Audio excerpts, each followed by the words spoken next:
Okay guys, ito, ang earrings na 'to ay naisanla ko siya ng ganitong presyo kasi ito ay ang history nito ay nawala ko yung kanyang pakaw.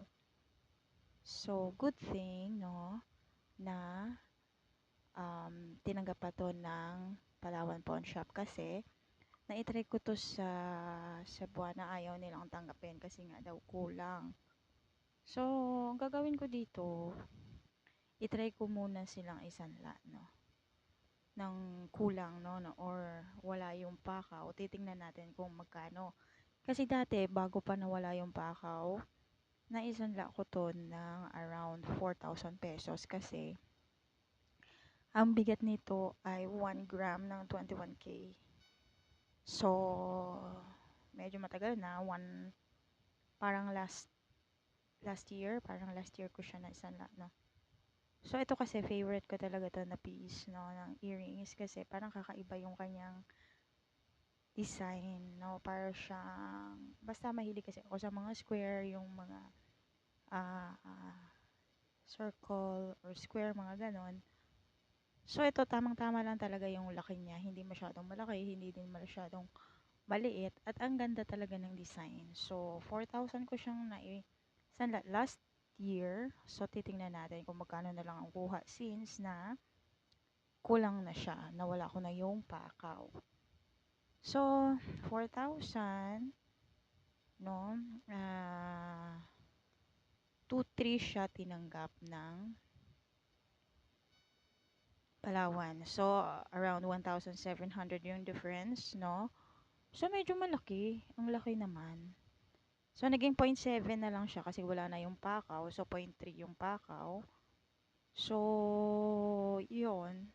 Kasi ito, parang gusto ko na lang siyang bilhan sa Shopee pero hindi ko lang din alam kasi minsan kasi merong mga kulay na parang hindi sila magkahawig ng kulay. Like for example, ito medyo matingkad, tapos yung isa naman hindi masyadong matingkad.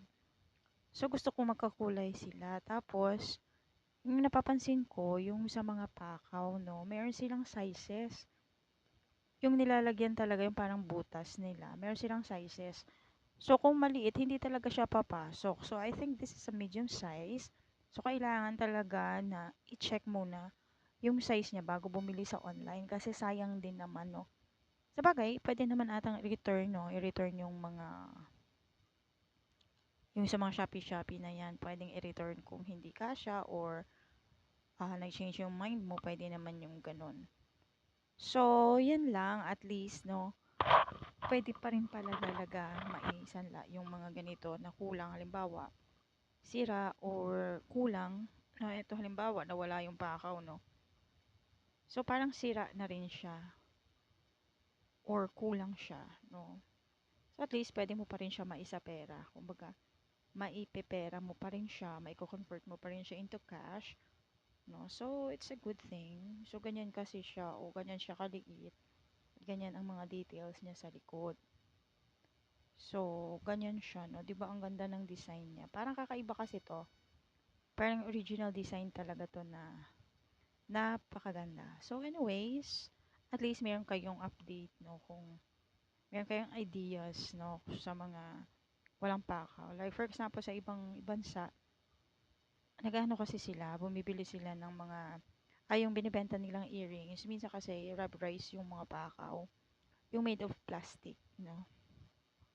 So, kulang yon. So, magiging almost half talaga yung items nyo. So, sayang naman kasi 'di ba, pag sinanla mo yung isang items, para sa akin kasi parang 50-50 na yan.